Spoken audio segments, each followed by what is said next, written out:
Boa noite, senhoras e senhores. Boa noite, leitores da Gazeta do Povo, telespectadores da coluna Jogos de Guerra.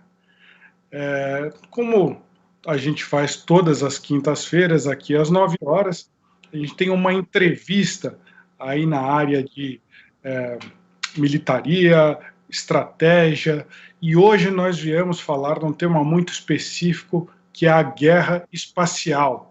O meu nome é Luiz Kawaguchi, eu sou o colunista responsável pela Jogos de Guerra na Gazeta do Povo. Minha carreira, eu não sou militar, a minha carreira é na área do jornalismo, onde eu atuei aí em diversos órgãos internacionais, entre eles aí a BBC World Service e muitos órgãos de imprensa brasileiros. Me especializei aí na área de defesa e estou trazendo para vocês aqui esse produto, que é a coluna Jogos de Guerra. Então, como a gente sempre faz, a gente traz aqui uma grande entrevista toda quinta-feira. E a gente vai falar hoje com o Júnior Miranda, conhecido como o Homem do Espaço. Júnior, muito obrigado e boa noite. Boa noite, Luiz. Boa noite a todos os seguidores da Gazeta do Povo. É um prazer estar aqui para conversar com vocês. Então, como a gente costuma fazer, eu vou pedir licença aqui para ler um pouquinho do currículo do Júnior Miranda. Bom, ele é desenhista mecânico e professor de desenho técnico mecânico, formado em análise de sistemas. E ele é pesquisador da história da exploração do espaço, isso desde 1982. Ele é focado aí na historiografia dos voos espaciais. Ele é membro da British Interplanetary Society, ou seja, a Sociedade Britânica Interplanetária, desde 1994. Ele também é ilustrador 3D. Ele trabalha para a revista oficial da Agência Espacial Russa, Ruski Cosmos. Ele é autor de diversos livros aí sobre esse tema do espaço, como Viajando pelo Espaço, Espaçonaves Tripuladas, Naves Espaciais Tripuladas, Estações Espaciais, volume 1 e 2, e também ele é editor do canal Homem do Espaço, pelo que ele é mais conhecido aqui no nosso ambiente da internet. Então aqui é o cara que mais entende dessa parte espacial, e eu pedi hoje para ele vir conversar com a gente sobre guerra espacial. Isso pode parecer aí um termo estranho, não estamos falando de ficção científica, não estamos falando de Guerra nas Estrelas, Jornada nas Estrelas, estamos falando de uma coisa muito real, que é o combate que acontece aí na esfera espacial. Os militares costumam dividir aí, teoricamente, os ambientes em que o combate ocorre, e eles dizem que ocorre aí na terra, em terra, né, no terreno, no mar, que é a guerra naval, no ar, que é a guerra aérea, no espaço cibernético e também no espaço espacial, ou seja, no ambiente espacial. Então estamos trazendo aí pela primeira vez aqui na coluna esse assunto, até porque no início desse ano aí houve 2 testes de mísseis muito relevantes ali na Coreia do Norte, que foram os mísseis hipersônicos. Isso motivou a nossa última coluna ali na Gazeta do Povo, Jogos de Guerra. Quem tiver um tempinho dá uma olhada. Por isso eu convidei aqui o Júnior para dar um panorama maior aí sobre o que é essa guerra espacial. Ele vai falar aqui tanto da história dos foguetes, dos satélites da guerra espacial, quanto da realidade de hoje, e também a realidade do Brasil.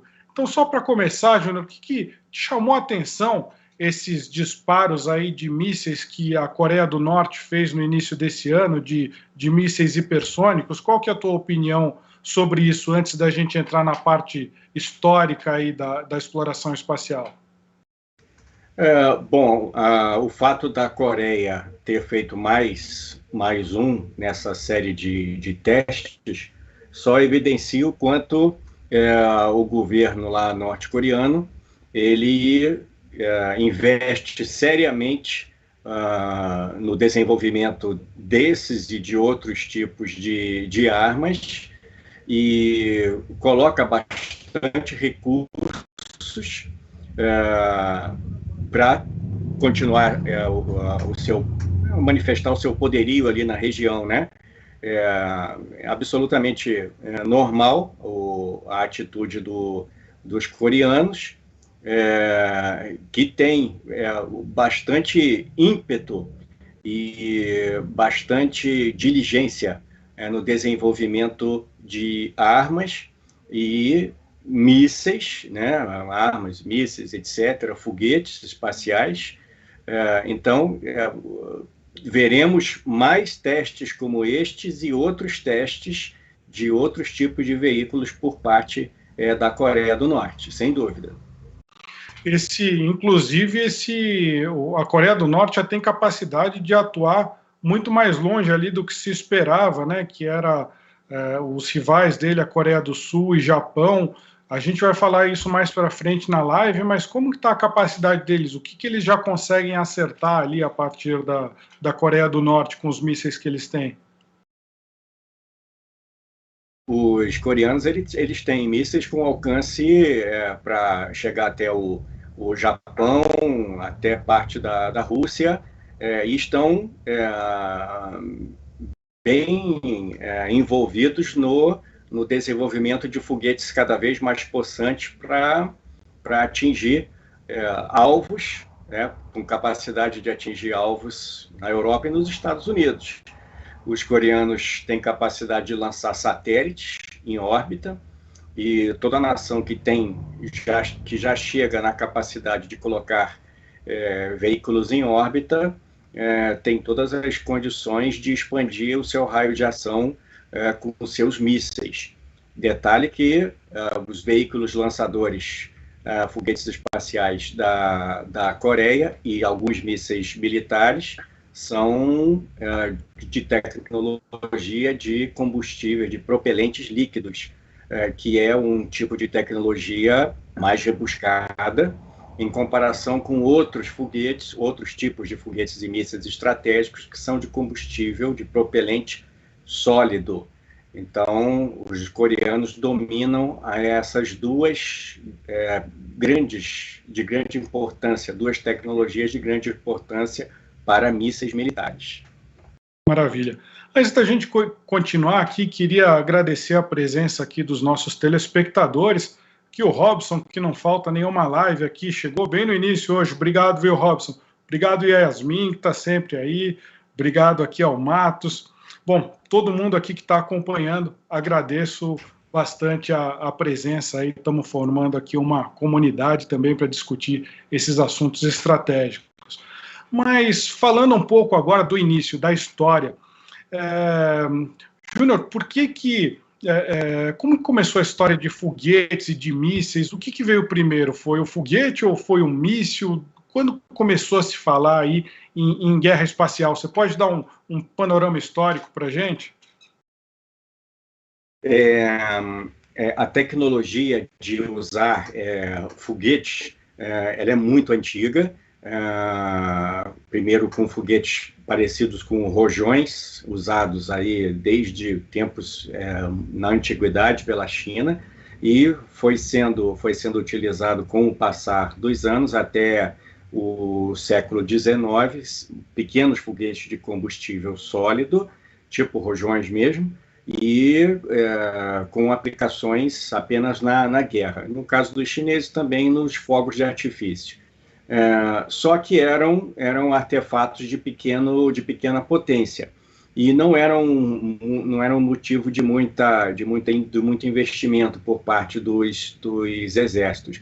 O hino norte-americano, ele tem um trecho que ele fala do clarão vermelho dos foguetes, The Rockets' Red Glare, que é justamente lá nas guerras da independência, os conflitos, eram os ataques de foguetes de combustível sólido, pequenos foguetes, em campos de batalha. Então tem uma referência até no hino americano.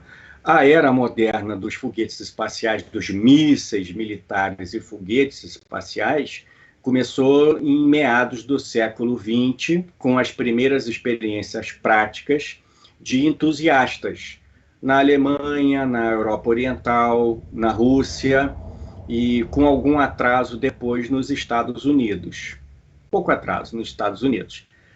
Na Alemanha, havia um grupo de entusiastas chamado Verein für Raumfahrt, que era o grupo de viagens espaciais, numa tradução bem livre.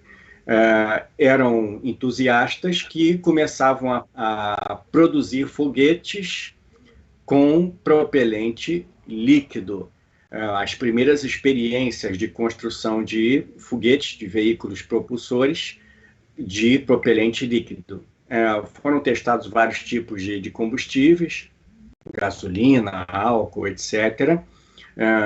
Quase ao mesmo tempo também, na Rússia, grupos de entusiastas, chamado GIRD, e logo, quase ao mesmo tempo também, concomitante, na América, um inventor, professor, Robert Goddard, com a sua pequena equipe, também desenvolvendo foguetes de propelente líquido. Já naquela época, os entusiastas notaram, perceberam que foguetes de combustível sólido tinham limitações e passaram ao desenvolvimento de motores usando propelentes líquidos. E naquela época eles queriam ir ao espaço ou eles queriam fazer guerra com esses foguetes? O que eles queriam? Eram entusiastas da viagem espacial. Não eram militares, não tinham um ideal militar. Especialmente na Alemanha, com a ascensão de Hitler ao poder, o governo, as Forças Armadas, começaram a notar o trabalho desses entusiastas. Entre eles, um jovem chamado Wernher von Braun, que acabou sendo incorporado às forças militares da Alemanha e foi trabalhar com mísseis maiores, foguetes, primeiros grandes foguetes da história, para o regime nazista na guerra. Da equipe de von Braun levou alguns colegas e foi treinando profissionais das Forças Armadas da Alemanha e foi construindo vários protótipos de mísseis até chegar num míssil chamado A4, que acabou sendo conhecido como V2, a arma de retaliação número 2, que era um míssil de mais de 13 metros. O nosso leitor aqui, o Milton Pereira, antecipou aqui, já está falando aqui, é o V2, que foi famoso, né? Desculpa cortar você aqui.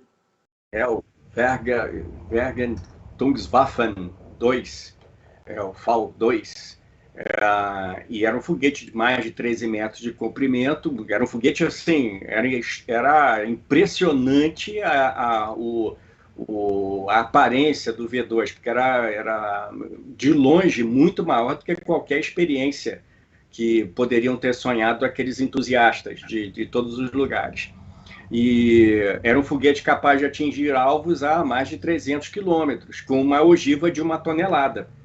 Foi um impacto a entrada do V2 em serviço, só que chegou muito tarde na guerra e, na verdade, ele não pôde ser produzido na quantidade necessária e não era uma arma ágil em termos de produção e operação, de modo que pudesse mudar o rumo da guerra. Apesar de ter sido uma arma não eficiente naquele contexto, a V2 chamou a atenção dos outros governos, americanos, soviéticos, ingleses, franceses, etc. E logo que terminou a guerra, o von Braun escolheu se render para os americanos, e alguns dos cientistas do segundo escalão alemão acabaram indo para a União Soviética, e nesses países, especialmente nos Estados Unidos, von Braun e aqueles colegas deram início a uma vertente do Programa Espacial Americano. O Programa Espacial Americano, programa de mísseis de combustível líquido americano de longo alcance, já estava em desenvolvimento de meados para o fim da guerra, um programa próprio, inclusive com algum... uma colocação sobre o V2. Eu acho que quem chamou muito a atenção do V2 foi a Inglaterra, que recebeu bombardeios de V2 ali em Londres, né? Sim, e não só o impacto de fato, mas o impacto psicológico de um foguete daqueles bombardeando Londres foi uma coisa que teve um impacto muito grande durante o fim da Segunda Guerra, né? Sim, e tem uma coisa interessante com o V2, é que ele matou mais gente para ser no processo de ser construído do que no uso militar, porque ele era construído por mão de obra escrava, por prisioneiros, a fase de produção dele, e o chamado Campo Dora, o Mittelwerk, eles eram pessimamente tratados, né? E morriam aos montes construindo os V2, tentando fazer sabotagem, etc., eram enforcados. Então, disse que o V2 teve mais vítimas na sua produção do que nos ataques a Londres. Aí, só voltando, lá nos Estados Unidos, os americanos já tinham, pelo meio para o fim da guerra, projetos próprios de foguetes, não tão grandes e não tão rebuscados quanto os V2. Os soviéticos também meio incipientes também, já percebendo o impacto, né, do míssil na guerra futura. E, com o fim da guerra, Von Braun foi para os Estados Unidos, se fixou no Alabama, e lá ele participou da criação do centro de testes no arsenal Redstone, e junto com seus colegas começou a usar foguetes V2 capturados para treinar o pessoal americano no manejo de foguetes. Então os americanos levaram um monte de V2 montados inteiros para os Estados Unidos e lançaram, até pintavam no casco da V2 German V2 Missile, foguete alemão V2, e os números de série, etc., para os testes. Eram V2 naturalizadas. Os soviéticos capturaram algum ferramental, material, algumas peças, mas nenhum foguete inteiro. E usaram alguns alemães, especialmente um cientista, um técnico de segundo escalão, talentoso, mas de segundo escalão, chamado Hermann Gottrup, mas depois extraíram deles o que foi possível e deram continuidade no seu programa de mísseis. E aí, americanos e soviéticos, principalmente, começaram a desenvolver foguetes de médio e de longo alcance, com os soviéticos sendo os primeiros a lançar um míssil balístico intercontinental, que foi chamado de R-7. E aí vocês vão ver depois nas imagens, o R-7 ele é o ancestral do foguete principal da Rússia hoje em dia, que é o Soyuz. Tem a mesma base técnica dos primeiros estágios. Então, nos Estados Unidos, os alemães tiveram um grande papel na presença de Von Braun, não que americanos também já não tivessem um desenvolvimento próprio. Na Rússia também tiveram algum papel, mas menos pronunciado, e a Rússia acabou investindo nos mísseis intercontinentais por um motivo: a Rússia não tinha uma frota de bombardeiros capazes de carregar armas nucleares tão possante, tão abrangente quanto o que tinha os Estados Unidos com seus bombardeiros. Os Estados Unidos produziram suas bombas atômicas e termonucleares antes, e os americanos tinham bombas menores, podiam ser transportadas por aviões ou até por foguetes menores, quando eles fossem desenvolvidos. Os soviéticos, as bombas eram muito grandes, então precisavam de um foguete muito grande para transportar essas bombas, transpassando o território soviético até atingir a Europa Ocidental e os Estados Unidos. Por isso que os soviéticos surpreenderam o mundo com um foguete muito grande, que era o R-7, com uma capacidade de uma ogiva nuclear, uma ogiva atômica de 5 toneladas. Foi o que deu a vantagem inicial na União Soviética, o grande foguete na época que constituiu o R-7. Perfeito.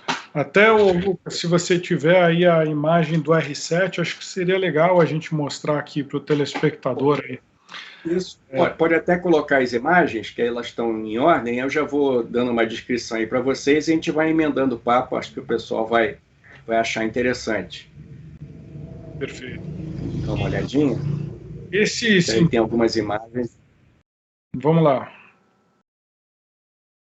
Primeiro tem, aí vocês estão vendo alguns dos meus trabalhos para a revista da Agência Espacial Russa, Agência Espacial Roscosmos, a revista é a Ruski Cosmos, e eu sou colaborador. Aí, só para vocês terem uma ideia, são várias naves espaciais que estão ou em operação ou para entrarem em operação. Aí é um das ilustrações que eu fiz para a Ruski Cosmos. Pode passar a próxima, por favor, que o pessoal vê também, creio que também da Ruski Cosmos, sempre fazendo uma ilustração aí dos artigos da revista. Pode continuar passando, para o pessoal conhecer meu trabalho. Pode passar a próxima. A capa, normalmente aí a capa eu faço. Aí o módulo Nauka, um grande módulo da Estação Espacial Internacional. Pode passar a próxima também. Aí já a matéria principal do módulo Nauka, ele todo detalhado aí. Pode ir passando, que aí até a gente chegar no R7, aí eu vou descrevendo aí na capa. Várias capas aí que eu faço da Ruski Cosmos. Pode continuar. Então, da época que eu desenhei. Oi. Eu ia comentar na prática, então, os foguetes, eles foram exploração do espaço, mas eles se tornaram mísseis, e aí depois se tornaram foguetes para exploração do espaço. É essa a lógica, então? Exatamente. Aí, se o pessoal conseguir ir colocando as imagens, aí eu já vou falando. Nos Estados Unidos, o Von Braun, aí, a V2, pode ir passando, tranquilo aí.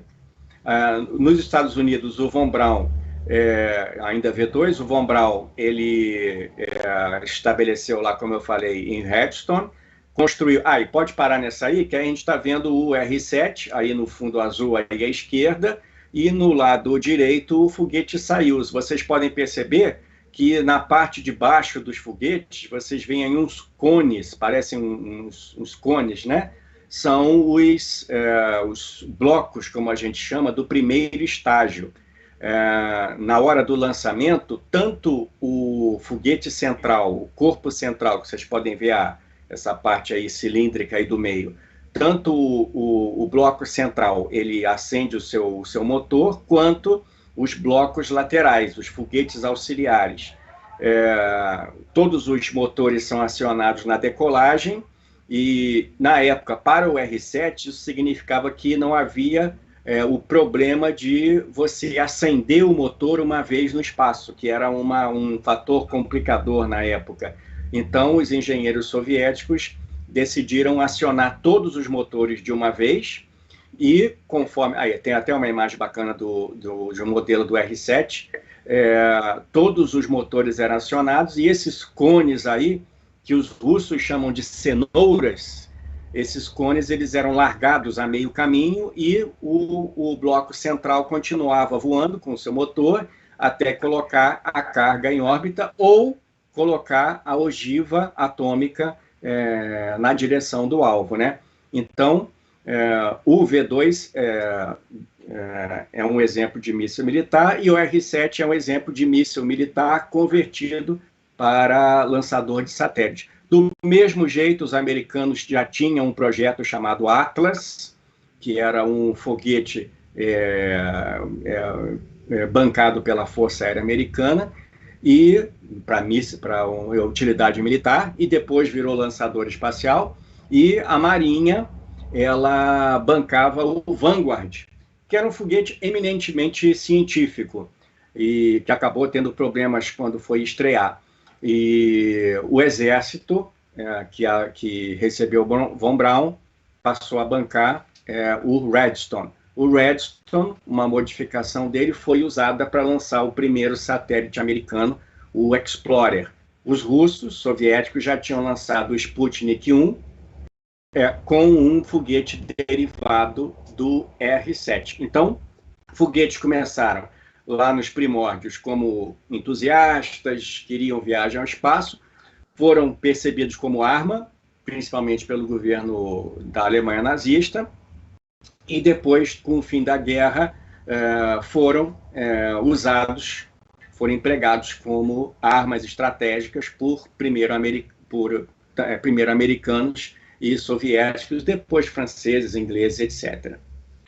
O nosso leitor aqui, o Milton Pereira, ele lembra aqui do Sputnik e da cadela Laika. O Sputnik aí foi o primeiro satélite que orbitou a Terra em 1957, né? Isso causou aí um pânico muito grande nos Estados Unidos. Como foi essa transição aí? Em que momento eles perceberam que não era só fazer o foguete, que eles tinham que botar satélite? E qual que era o objetivo desses satélites inicialmente? Detalhe, entre 1957 e 1958, houve um esforço internacional, o Ano Internacional do Espaço. Era um ano em que todas as várias nações da ONU iriam realizar um amplo estudo da geofísica, da ciência da atmosfera e etc. E, como um algo a mais no Ano Geofísico Internacional, tanto americanos como os russos, como os soviéticos, pensaram, a princípio, assim, não muito seriamente, assim, em termos de estudo primeiro, em lançar um satélite como parte do Ano Geofísico Internacional. Mas era considerado um objetivo, não era um objetivo político nem tático em especial, não. Quando os soviéticos souberam de um dos testes dos mísseis Redstone por parte dos americanos, em que Von Braun chegou a colocar ia ter colocado um satélite em órbita antes dos soviéticos, mas ele, para não melindrar a Marinha, que tinha preferência, ele foi obrigado a colocar um tanque um lastro, ao invés de um satélite, que ele queria muito. Os soviéticos viram esse lançamento americano, acharam que os americanos poderiam lançar, antes do fim de 1957, um satélite. Isso, apenas para chegar antes dos americanos, apressaram os seus cientistas a desenvolverem um satélite o mais rápido possível. Por quê? Os cientistas soviéticos tinham o objetivo de lançar um satélite, sim, até 1958, não tinham muita pressa, digamos assim, mas era um satélite muito grande, era o chamado Objeto D, que era um satélite de 1.300 quilos. E estavam construindo esse satélite. Com esse lançamento americano, o Partido Comunista, que governava a União Soviética, ele mandou uma ordem: vocês têm que lançar um satélite de qualquer maneira antes do fim de 1957, porque nós achamos que os americanos podem tentar lançar um satélite para comemorar o Ano Geofísico. E a equipe de cientistas soviéticos teve que desenvolver um satélite tipo em pouco mais de um mês, porque o objeto D ainda não estava pronto, ele era muito complexo. Então eles tiveram que correr e construir um pequeno satélite para lançar antes dos americanos. E ele foi chamado justamente PS-1, objeto PS-1, que PS-1 quer dizer em russo satélite mais simples, satélite simplificado. E construíram o Sputnik, que era uma esfera, uma bola de 58 centímetros e 83 quilos. E os soviéticos não imaginaram que teria esse impacto todo. Eles imaginavam que seria um impacto só na comunidade científica. Mas a imprensa explodiu com esse feito soviético, né?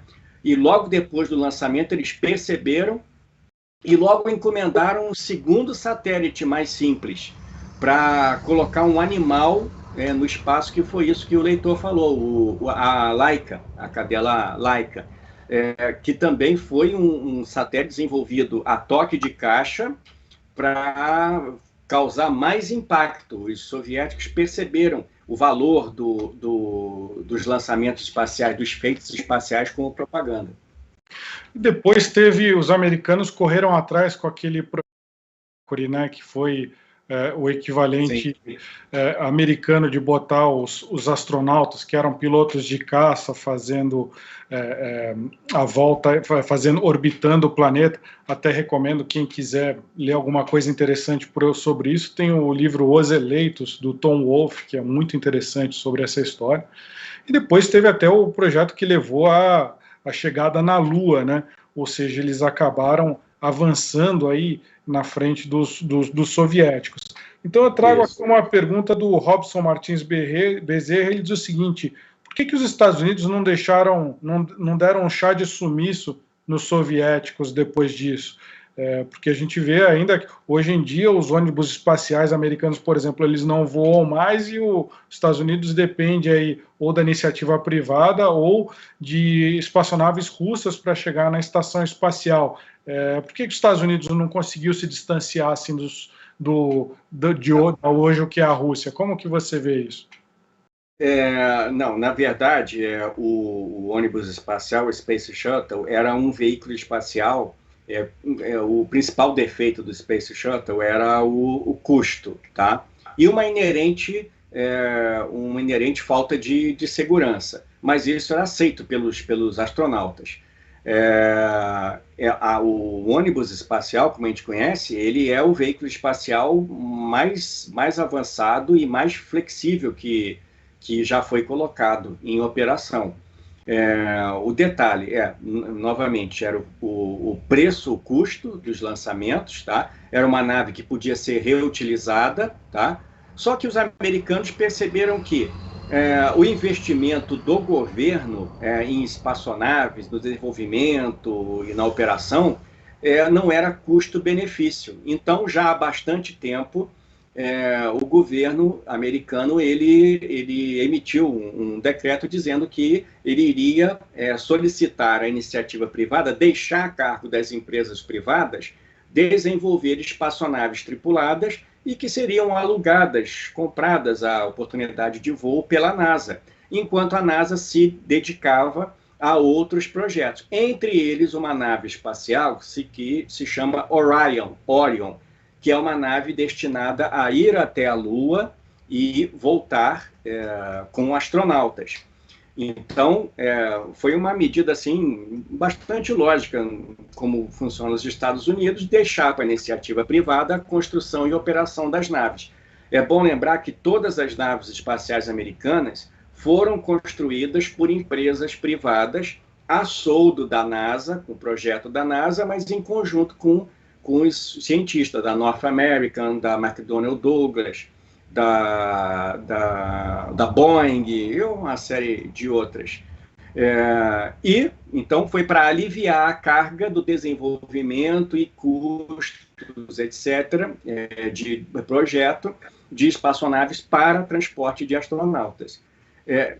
Claro, eles tiveram um hiato entre a aposentadoria do Space Shuttle, do ônibus espacial, e a entrada em serviço das naves espaciais privadas, das quais só existe hoje a Dragon, da SpaceX. A Boeing, que tem a sua Starliner, ainda não conseguiu colocá-la em atividade operacional.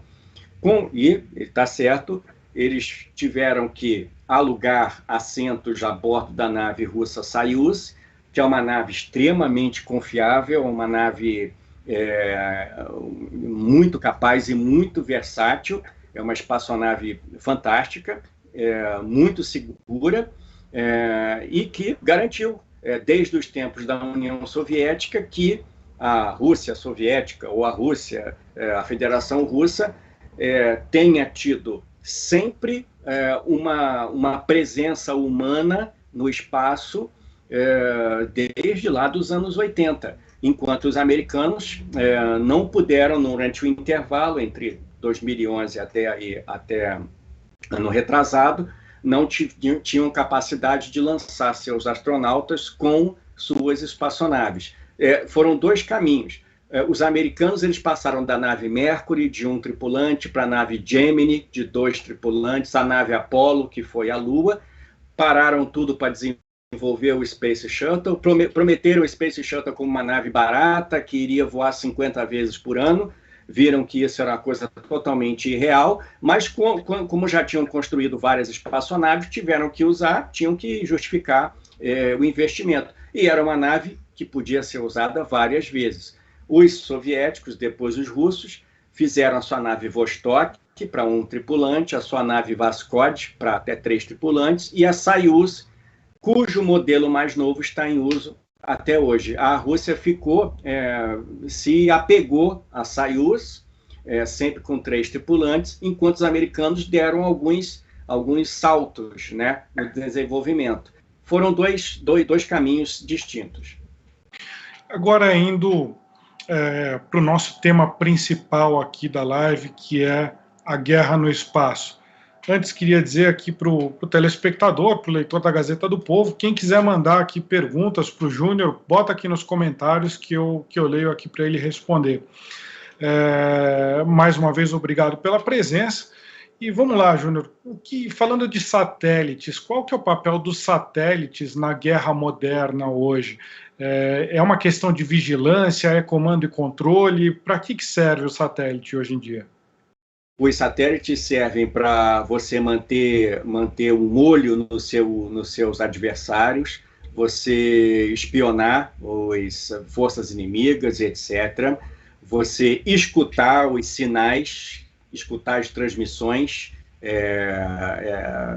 táticas militares dos seus adversários, você observar, fotografar, fazer imagens de alvos potenciais dos inimigos, dos adversários, você seguir navios no oceano, fazer uma varredura, seguir os navios inimigos no oceano, seguir as tropas terrestres em terra, né?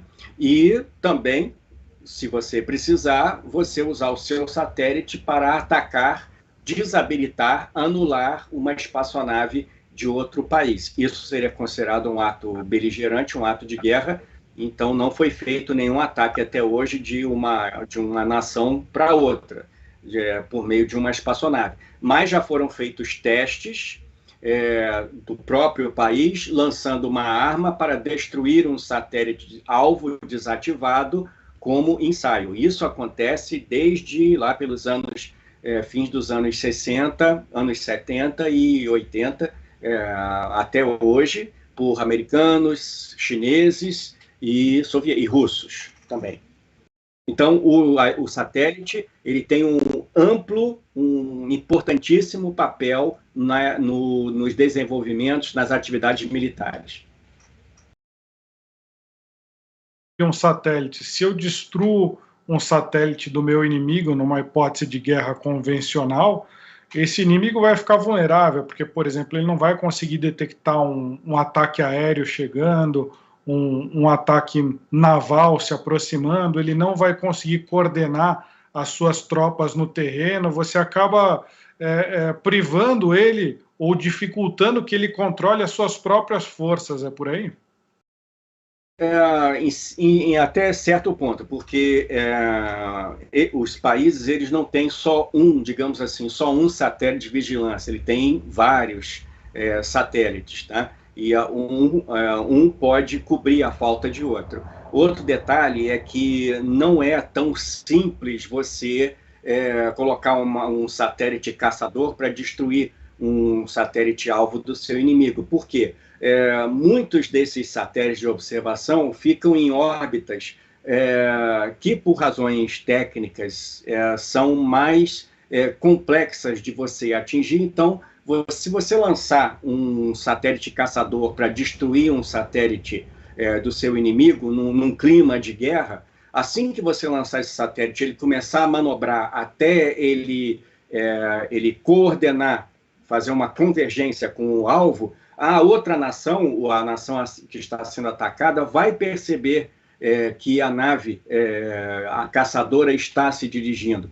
Então, ela vai tomar as medidas, quaisquer que sejam, para tentar minimizar isso aí, ou fazer até chegar a um ataque convencional em terra, etc. Então, a capacidade de destruir uma espaçonave inimiga em órbita, ela existe, mas não é uma coisa imediata, não é uma coisa simples de acontecer. Pode ser feita, mas eu não creio que seja feito num cenário de guerra que a gente possa, hipoteticamente, ter. Eu não acho que haveria um lançamento desse tipo, uma atitude desse tipo. E os satélites seriam usados da maneira que já são usados hoje. Vigilância, reconhecimento, transmissão de informações táticas, isso seria, eu acho que é o que seria feito. Eu acho que foi década de 70 ou 80, os Estados Unidos fizeram aí um avião que jogava lá um projetil para acertar um satélite. Era uma operação extremamente complexa, que depois foi abandonada, até o pessoal fez chacota, falou que ele jogava uma lata de molho de tomate no satélite para explodir o satélite, enfim, não continuou. Só que recentemente os russos anunciaram, e o presidente Vladimir Putin anunciou alguns anos atrás a capacidade de um avião, não sei se seria um MiG, mas de chegar aí à estratosfera e de lá lançar um míssil contra um satélite. O quão efetivo é esse tipo de arma que o Putin anunciou? É efetivo, tá? E já foi testada, e esse negócio aí de tomate, coisa e tal, é intriga da oposição. Até se o pessoal da produção puder procurar uma foto que tem um avião, eu mandei um avião quase na vertical e lançando um míssil, consegui colocar, vai ilustrar. É justamente isso que você está falando. Foi um avião F-15 que lançou um míssil que destruiu um satélite, o P-78B, se não me engano, o satélite desativado. Foi um teste bem sucedido, tá? Bem sucedido. Tanto é que os soviéticos correram para equipar um MiG-25 com um míssil. Aí, ó, esse aí, olha, o F-15, o Strike Eagle, lançando o míssil que destruiu o P-78. E os soviéticos, próximo naquela época, projetaram um míssil para ser lançado de um MiG-25 a grande altitude. O teste foi bem sucedido. E, lembrando, nessa época, os soviéticos já destruíam satélites seus, como teste, no espaço, com frequência, tá? Isso tranquilamente. E isso aconteceu recentemente, não me lembro se foi a Rússia ou que destruiu um de seus satélites recentemente, causou aí um frisson, críticas internacionais por causa dos fragmentos que isso criou. Esses fragmentos são realmente perigosos? Eles têm sim, foi a Rússia, eles têm sim um certo perigo, tá? Influenciam sim, mas se os russos tivessem uma preocupação, tivessem um medo de que efetivamente esse teste fosse causar perigo para os seus cosmonautas na Estação Espacial Internacional, eles não teriam lançado, tá? Então, tudo bem, eles apostaram alto, etc., mas não foi um teste assim impensado, não, tá? Indianos já fizeram isso, chineses, etc., só que com menos fragmentos, né? Mas não houve assim, tanto é que a estação espacial ela teve um momento lá de alerta, mas não passou disso, de alerta não. E os americanos falaram na época que isso poderia causar um efeito em cascata, por exemplo, um detrito de um estilhaço de um satélite atinge outro satélite que gera mais estilhaços, vai girando um efeito em cascata que impossibilitaria no futuro missões espaciais. Isso é exagero? Como que você vê? É uma possibilidade, mas hoje em dia, ainda hoje, não existem tantos satélites assim no espaço, de modo que você não está num satélite e você vê o outro logo ali. A Terra é muito grande, o espaço em torno da Terra é muito grande, as órbitas são muito variadas, né? Então, eu não vejo assim nenhum estudo assim apregoando que certamente aconteceria uma explosão dessa, faria uma reação em cadeia desse tipo. Eu acho que isso não iria acontecer. O espaço ainda é muito grande, apesar de haverem muitos detritos, muitos objetos ativos no espaço, mas eles ainda estão a uma grande distância uns dos outros, em várias órbitas, várias inclinações em relação ao Equador. Então, o cenário não é desse jeito que às vezes é passado, não. Eu queria agora passar falando sobre capacidades militares, Júnior. Teve recentemente os Estados Unidos anunciou e fez um grande alarde que faria a sua força espacial. Eu acho que o pessoal começou a pensar em Jornada nas Estrelas na hora, o Capitão Kirk e tal, e aí tinha lá os combatentes, que eu acho que algumas pessoas aí, eu tô brincando, obviamente, mas aí o pessoal não está saindo com arma de raio laser na Enterprise, não é isso, né, que os Estados Unidos está fazendo. É uma divisão das Forças Armadas Americanas que tratam especificamente dos ativos de guerra espacial. Então, é um braço das Forças Armadas que se encarrega de gerenciar essa atividade espacial militar. A Rússia tem sua força espacial também, a VKS, a antiga VKS. Nada mais natural, não existe nada de estranho nisso, o seu país ter uma força espacial. É quem se encarrega dos seus satélites militares, de comunicações militares, possíveis ataques a outros satélites, etc. E eu vou resumir aqui algumas perguntas de vários telespectadores nossos, mas em resumo, eles estão falando das capacidades chinesas aí espaciais. Teve até um dos nossos telespectadores diz que houve um lançamento recente aí de foguete chinês. Ele diz assim: o que o senhor acha que foi lançado ontem na carga útil Xi'an, do Long March da China? Aí o outro pergunta aqui se todo foguete, satélite por natureza é militarizável. Eu queria perguntar então da questão de China. Eu acho que tem um interesse aqui do nosso leitor sobre as capacidades da China. Como é que você vê? A China era uma potência espacial. A China hoje tem uma estação espacial que ela é chamada CSS, Chinese Space Station, no exterior e até assumidamente pelos chineses, e vai ser chamada de Complexo Espacial Tiangong. Já nesse momento tem uma tripulação de 3 taikonautas, 3 cosmonautas chineses, 2 homens e uma mulher, e essa estação espacial está sendo montada e esse ano, para os próximos meses, ela deve incorporar mais 2 módulos, grandes módulos científicos. Nesse momento, ela é composta do módulo base, 2 naves de carga, uma em cada ponta desse módulo base, e uma espaçonave de tripulação para transportar a tripulação.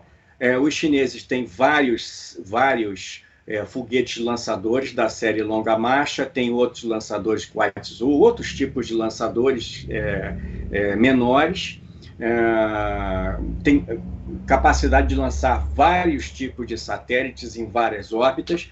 Lançou uma espaçonave que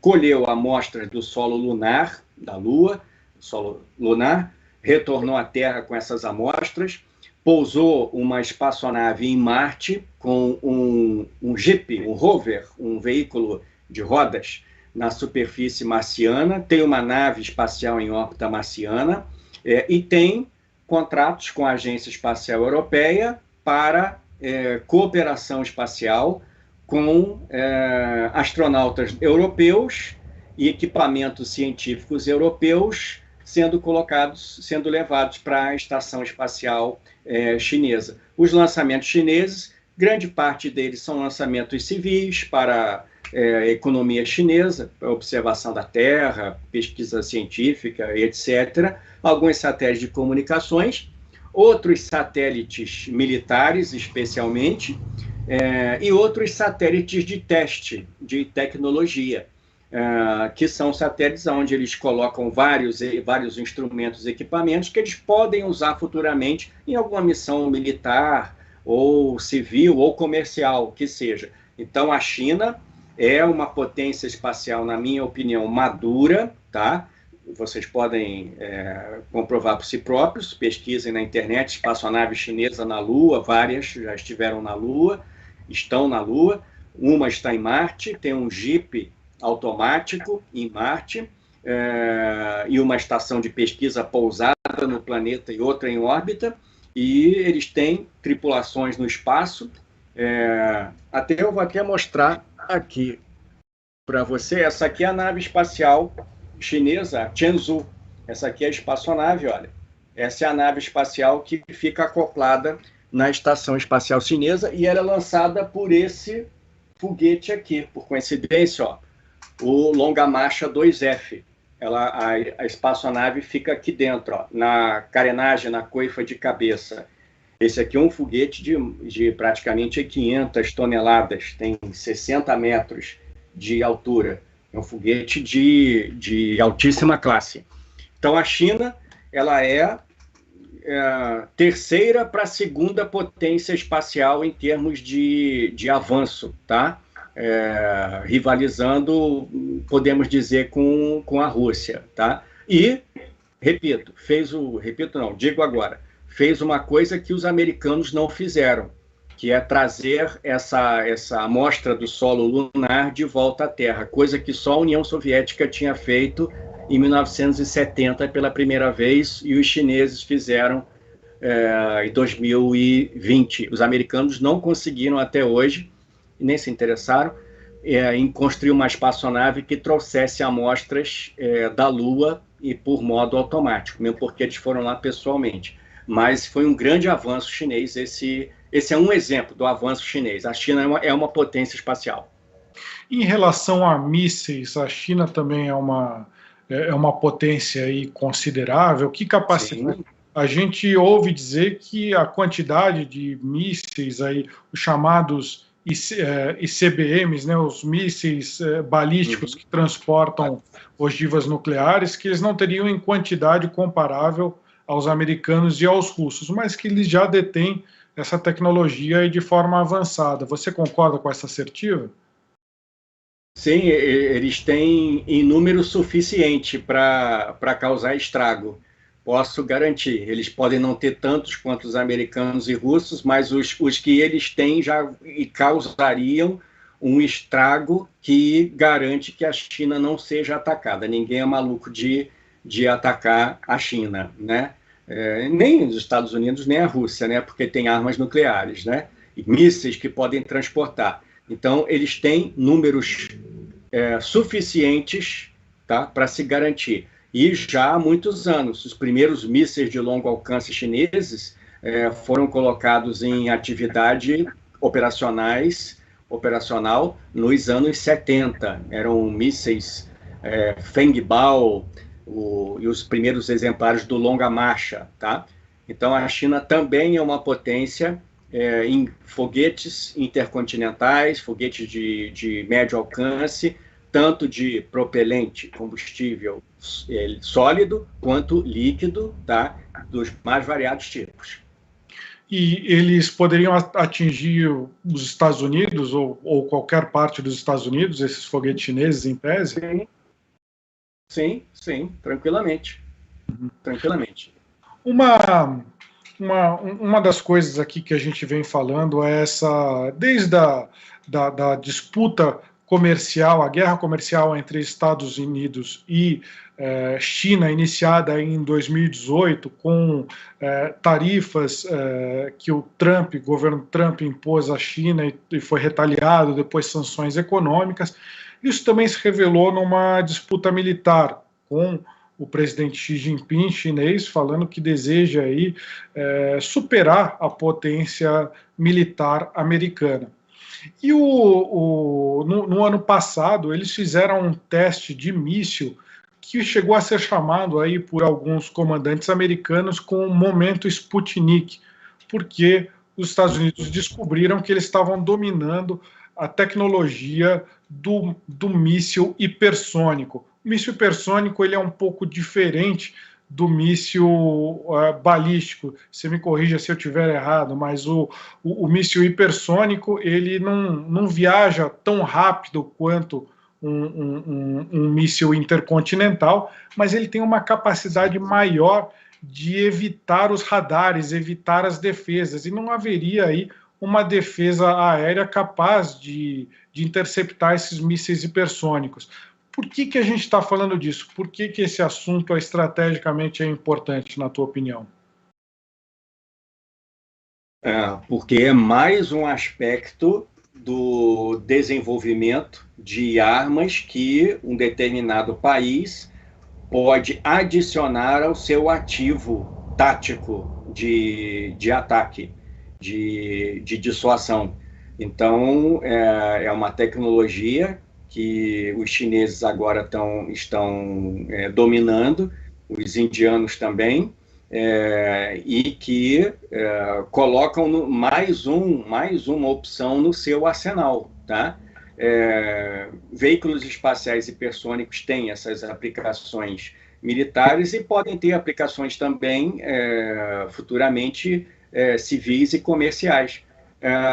Uma das primeiras ideias de um veículo espacial hipersônico foi chamado de NASP, N-A-S-P, era o National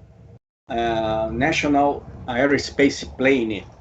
É um veículo espacial, uma grande espaçonave que poderia levar cargas e depois, numa outra parte, pessoas e a hipervelocidade para voos científicos, etc., e também militares. Isso lá pelos anos 90 já foi proposto o NASP.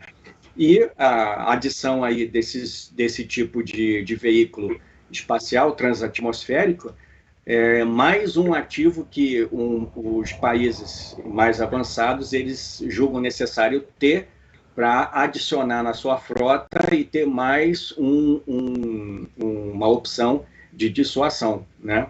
O veículo hipersônico, deixa eu tentar mostrar aqui para vocês mais ou menos, na fase de teste. Vamos imaginar aqui, só para a gente ter como exemplo, os veículos de teste hipersônico, eles têm um primeiro estágio, que normalmente é um foguete de pequeno porte, com a espaçonave hipersônica na ponta. Por quê? Um motor hipersônico, uma propulsão hipersônica, ela é diferente de um motor turbojato. Eu acho que até nas imagens que eu mandei tem uma imagem que tem um esquema de 3 motores, um em cima do outro, um em cima, no meio e embaixo. De repente, se a produção conseguir colocar, o motor turbojato, ele engole o ar, mistura com o querosene, com o combustível, acende essa mistura e o jato empurra o avião para frente. Aí, ó, tem aí. Então, o motor turbojato ou turbofan puxam o ar atmosférico, misturam com o combustível e ejetam esse combustível, fazendo a propulsão. O turbofan também tem o ventilador, que também faz a propulsão. Os motores ramjet e os scramjet, que são utilizados nesses veículos mais avançados, eles não têm a parte dos compressores que puxam o ar atmosférico para fazer essa mistura.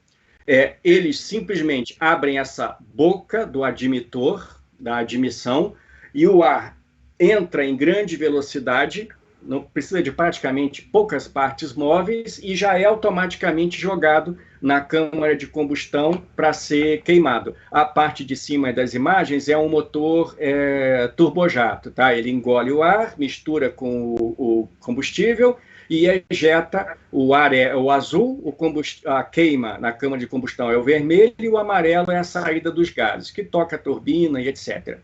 Na parte do meio é um ramjet, que é simplesmente um motor, que ele não tem essas partes móveis, não tem um compressor, ele precisa ser acelerado por um primeiro estágio, até que a espaçonave hipersônica ela atinja uma velocidade e que simplesmente ela, adquirindo o ar que está vindo contra ela possa fazer, esse ar possa entrar na zona de combustão a velocidades abaixo do som e ser queimado com o combustível e ejetado.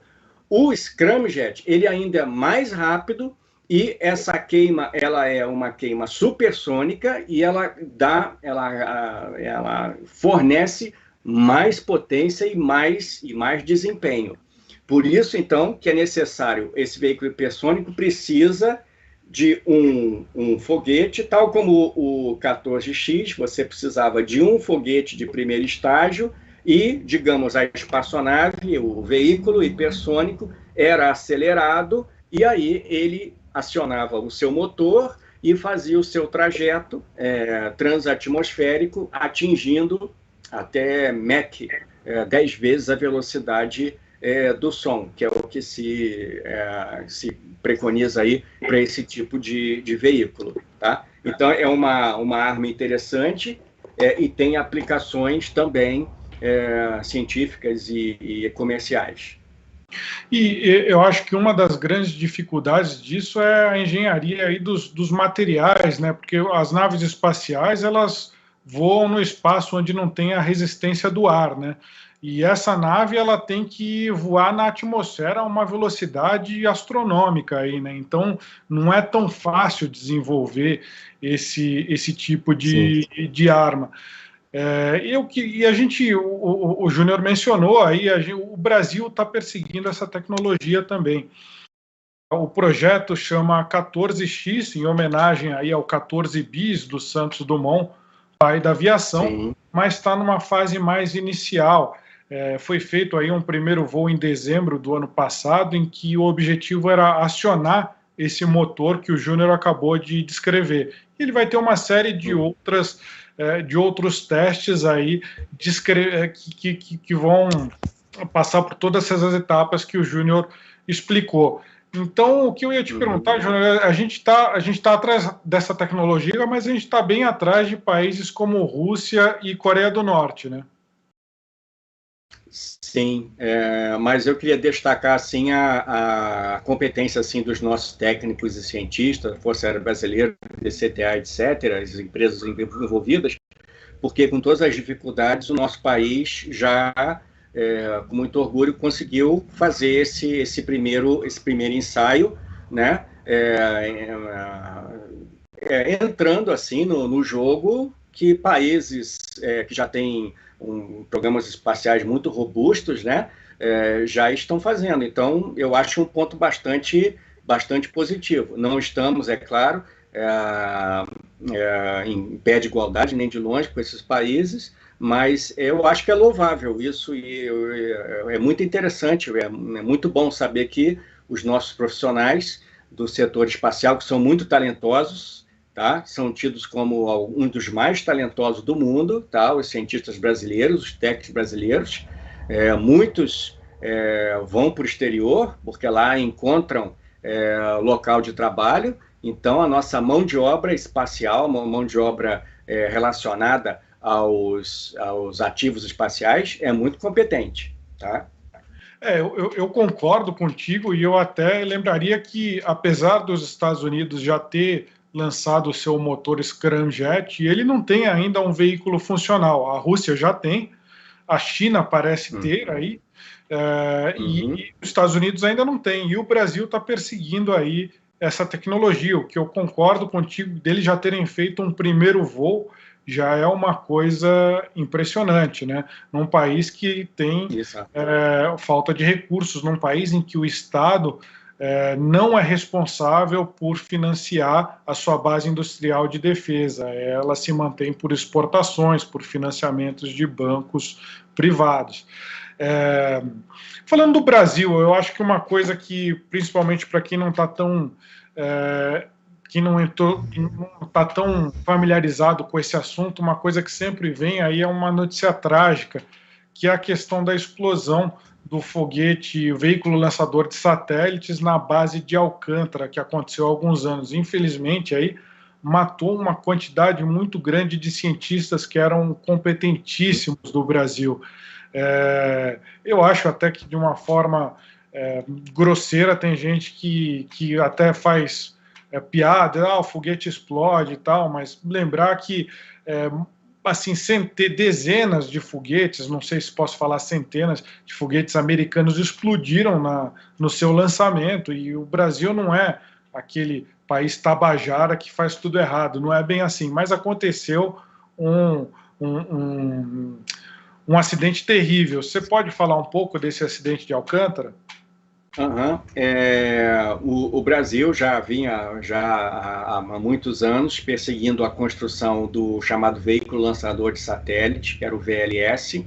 Era um foguete todo de propelente sólido, ele não era um veículo de propulsão, seus estágios principais de propulsão líquida, um foguete de combustível sólido, e ele chegou a fazer testes, mas não chegou, testes de voo, mas não conseguiu, nas oportunidades, colocar os satélites pretendidos, as cargas pretendidas em órbita. Mas o projeto ele vinha avançando, tá? Ele vinha avançando. Ocorreu uma infelicidade desse acidente, né, 2003, né? Foi dentro do que se esperava. O risco é inerente, tá, para esse tipo de atividade, ainda mais com o país ele se comprometendo com os seus próprios meios, desenvolvendo a sua própria tecnologia, o mais possível tecnologia nativa, né? Então, não é agradável saber isso, mas digamos assim, não é estranho que aconteça um acidente quando um país está desenvolvendo uma tecnologia dessa complexidade, como é um lançador espacial. Então, não foi... claro, foi triste, foi trágico, etc., mas, assim, é parte do jogo. Os cientistas, o pessoal tinha, claro, a noção de que eles estavam trabalhando com um aparelho extremamente perigoso, como todo foguete né? E o risco era inerente à atividade. Então, o Brasil tinha esse projeto de lançar o satélite. O Brasil tem uma tradição de lançamento de foguetes de pequeno porte para sondagem atmosférica. Inclusive, esse aqui, o VS-40, é um produto nacional, tá? Um foguete de combustível sólido nacional, muito bem conceituado. O VSB-30, VSB-30 são aparelhos de qualidade renomada no mercado. Existem programas internacionais que utilizam esses foguetes brasileiros, tá? Repito, evidencia a competência dos nossos técnicos. Infelizmente, com o VLS aconteceu esse problema. O programa ele era vítima de desmandos, gerenciamento, etc., uma série de problemas que seria muito longo comentar aqui. Problemas que são naturais, que todos nós conhecemos no Brasil, em que um governo, assim que troca governo, ele muda as suas prioridades, não tem uma política de Estado, tem a política de 4 em 4 anos ou de 8 em 8 anos. Então, é um somatório de condições que levou a esse incidente, a esse acidente, né? Eu pessoalmente não acredito em sabotagem, não vejo evidências disso, tá? E, infelizmente, foi parte do desenvolvimento, foi parte do jogo, infelizmente aconteceu, né? Mas, repito, os nossos cientistas são renomados e sempre tem um ponto para trabalhar fora do Brasil, procurou, achou. E esse programa de lançamento de satélites, ele continua com um novo tipo de veículo lançador, né? Ele não foi totalmente...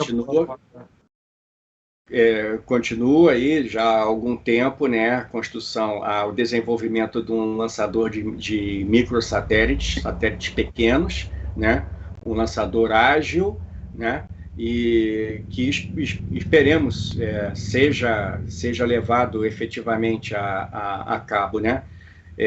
No Brasil existem empresários e firmas brasileiras que têm know-how para construir pequenos foguetes lançadores. Existe uma empresa, quem quiser procurar depois na internet, chamada Acrux, ACRSUX, que tem um projeto bastante interessante de um pequeno lançador, bastante ágil também.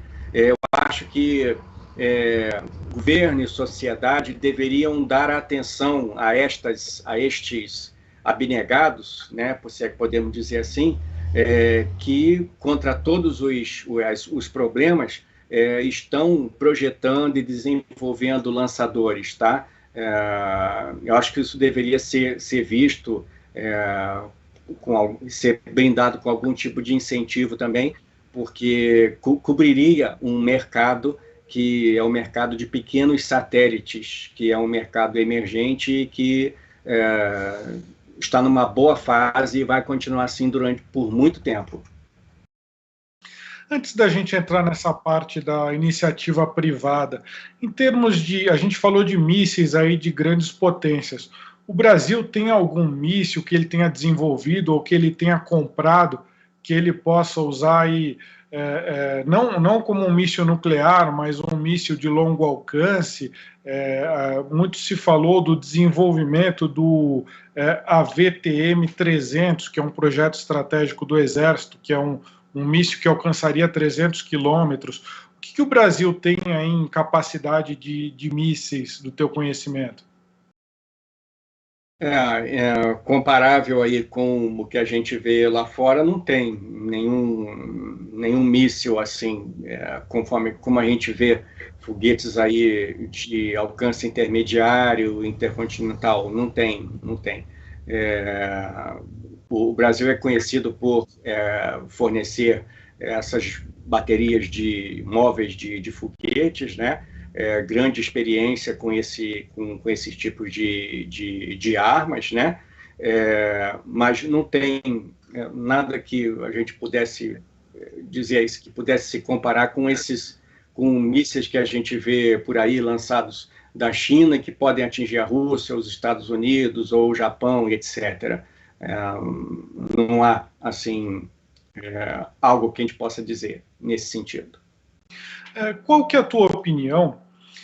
A China, recentemente, quer dizer, há alguns anos, ela comprou um terreno privado na Argentina e montou aí uma estação para fazer observação espacial.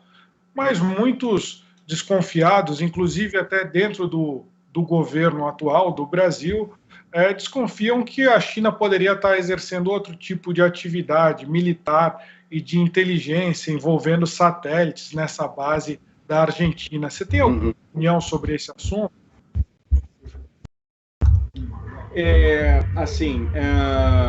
Não seria estranho e não seria fora de propósito a China utilizar essa estação e outras estações pelo mundo para dar suporte aos seus satélites, aos seus equipamentos militares no espaço. Uma vez que ela chegou a esse entendimento com a Argentina, a não ser que houvesse ali no contrato uma proibição de algum tipo para utilização para meios militares, ainda assim ela iria bypassar isso, ela iria enganar e fazer. Então, eu acho que é uma coisa absolutamente normal que ela aproveite essa estação para fazer seguimento das suas atividades militares no espaço, como outros países também fazem, né? Com certeza pode fazer, e não seria surpresa para qualquer pessoa que siga o programa espacial que eles fizessem isso. Os outros países fariam do mesmo jeito. Uma pergunta aqui de um leitor. O futuro da guerra espacial é o raio laser?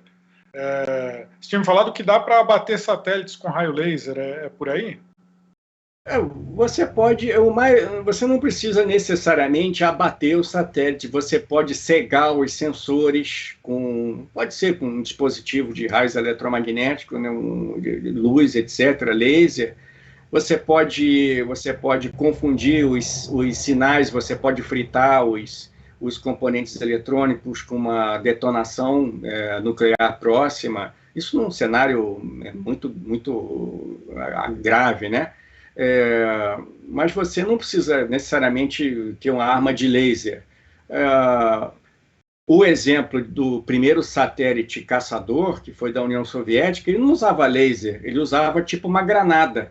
Ele tinha um equipamento que tinha um explosivo que ele lançava uma granada e lançava fragmentos para essa nuvem de fragmentos, no meio dessa nuvem atingir o satélite-alvo.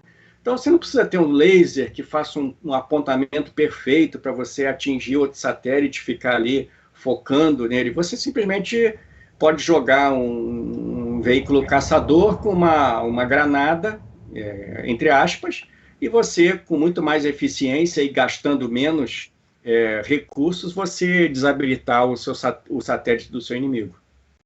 Indo agora para o nosso último tema, Júnior, a questão das big techs, das empresas aí de tecnologia na exploração do espaço. Um raciocínio que eu vi de analistas seria, poxa, por que Elon Musk e outros milionários estão interessados em fazer viagens espaciais? Tem a questão da propaganda, tem talvez aí uma questão de desenvolvimento de tecnologia, mas uma coisa que me chama a atenção é que o espaço não é um território regulado por nenhum Estado. Então, se um desses milionários resolve estabelecer, de repente, um sistema de internet ou um sistema de comunicação, um sistema de redes sociais baseado no espaço e não em um país específico, ele, em tese, não vai poder ser regulado por nenhum país em específico. Isso daria uma liberdade extrema para uma empresa privada e sem controle estatal. Você vê o espaço como esse espaço, como, desculpe aí o trocadilho, mas como uma área sem lei, um espaço sem lei? Como que você vê a exploração privada do espaço? Isso que você falou, em tese, pode acontecer, tá? Só que, por exemplo, no caso dos Estados Unidos, existem agências reguladoras, assim, através das quais esses operadores comerciais têm que seguir certas regras e etc. Em tese, poderia, sim, fazer, mas existe toda uma burocracia envolvida nisso aí. Detalhe é que essas big techs, essas empresas grandes, né, desses bilionários, elas têm os seus lobistas, né? Elas têm as suas propinas, elas têm as coisas por debaixo do pano e etc. Então, assim, eu não me surpreenderia se um desses bilionários aí exagerasse na mão, tá? Porque eu não tenho ilusões quanto à honestidade ali deles ou do sistema americano, especificamente desses bilionários, né? Da política e etc. Não me surpreenderia se isso acontecesse. Acho meio difícil por conta esses milionários têm rivais, têm inimigos, têm o lobby contrário e etc. Tem políticos que, tipo, a gente viu Bernie Sanders e outros democratas aí criticando as grandes fortunas, querendo taxar grandes fortunas, e o Elon Musk briga muito com esses caras, ele entra sempre em altercação com eles. Por outro lado, Jeff Bezos, da Blue Origin, ex-dono da Amazon, ele tem os seus apoiadores e tem os seus detratores, e etc. Então, repito, é uma possibilidade, mas eu não vejo isso acontecer, não, tá? Pode ser que sim, mas não vejo no futuro próximo virar assim sem lei. Porque, por exemplo, existe alguns tratados básicos de uso do espaço para fins pacíficos, você não poder detonar armas nucleares no espaço. Isso entre nações, né? Mas uma nação é responsável pelo que uma empresa privada sediada em seu território faça, né? Então existem certos limites. Agora, uma SpaceX da vida querer construir uma estação espacial própria, ela vai conseguir a sua autorização de lançamento, como já tem, e como já manda espaçonaves para a NASA. Aqui, por coincidência, eu tenho o Falcon 9 com a espaçonave Crew Dragon, e que já, quando foi lançada, tinha até o logo da NASA que alugou a espaçonave, digamos assim, né? Alugou os serviços de transporte. Então, existe uma simbiose bem íntima entre esses bilionários e o governo. Leia-se Boeing e SpaceX, especialmente, né? Como eu falei aí anteriormente. Perfeito. E uma curiosidade, você vê aí que esses voos espaciais, você vê aí uma tentativa de popularizar isso, de fazer como uma atração turística mesmo, ou é só ou eles estão tentando desenvolver uma tecnologia que depois eles vão usar para outros fins? Olha, Luiz, eu acho que um dos grandes motores disso aí é o ego desses bilionários, tá? Isso aí entra na conta. A personalidade meio excêntrica do Elon Musk, que quer porque quer colonizar Marte, e ele tem essa pressa toda porque ele sabe que ele tem que fazer isso durante o tempo de vida dele, porque se Elon Musk sumir, a SpaceX certamente não vai continuar investindo em viagem a Marte e colonizar Marte, isso é certo. Ela se concentraria em ganhar dinheiro, tá? Em fazer dinheiro lançando satélites comerciais. Jeff Bezos, não morro também de amores por ele. Eu não creio que ele tenha nenhum tipo de objetivo altruístico também. O Branson, que é da Virgin, também faz lançamentos turísticos. Os preços hoje em dia ainda são astronômicos, para fazer o trocadilho. Só ricos podem voar nessas missões espaciais deles. Está muito longe de se popularizar o espaço, e isso ainda está bastante longe de acontecer, tá? Eu vejo o grande interesse. Tem o comercial da SpaceX de lançar foguetes reutilizáveis para clientes, lançar naves para a NASA, ganhando o seu dinheiro. O sonho do Elon Musk de mandar espaçonaves para Marte. E os outros fazendo o seu trabalho empresarial, como, por exemplo, a ULA, United Launch Alliance, do Tory Bruno, que é o cara mais centrado, low profile, que é o diretor de empresa espacial, que simplesmente se preocupa em lançar os satélites para os seus clientes comerciais e o governo americano. Então, é assim que eu vejo assim, o painel geral. Podem ter alguns objetivos escusos? É possível, não sei, tá? Tudo é possível, né? Tudo é possível. Perfeito. Então, Júnior Miranda, ele é o autor do canal Homem do Espaço, que a gente colocou aqui na descrição da nossa live. Se alguém tiver curiosidade, aí, por favor, visitem aí o canal do Júnior. Ele desenvolve esse trabalho já há bastante tempo. A gente selecionou aqui alguns dos temas que ele fala, mas ele fala desde dos mísseis aí, ele sabe de cor todos os mísseis da Coreia do Norte, da China, da Rússia, e ele faz lives lá também. Então, eu recomendo ao leitor da Gazeta do Povo que, quando tiver tempo, dá uma passadinha lá para conhecer melhor o trabalho do nosso Homem do Espaço. E também, Luiz, só o site também, www.homemdoespaço.com. Tem ali todos as notícias mais recentes também, artigos, etc. Perfeito. A gente está caminhando aqui para o final da live, queria deixar aberto para suas considerações finais aí, Júnior, quando a gente está falando desse tema aí de guerra no espaço, O que você, não sei se você pode dar alguma visão de futuro ou como que você vê o tema aí, como que, por favor, caminhando agora para as nossas considerações finais.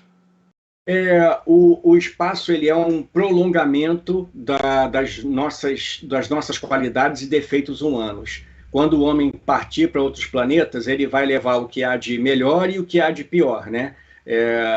O espaço reflete as tensões, as paixões que nós temos em Terra.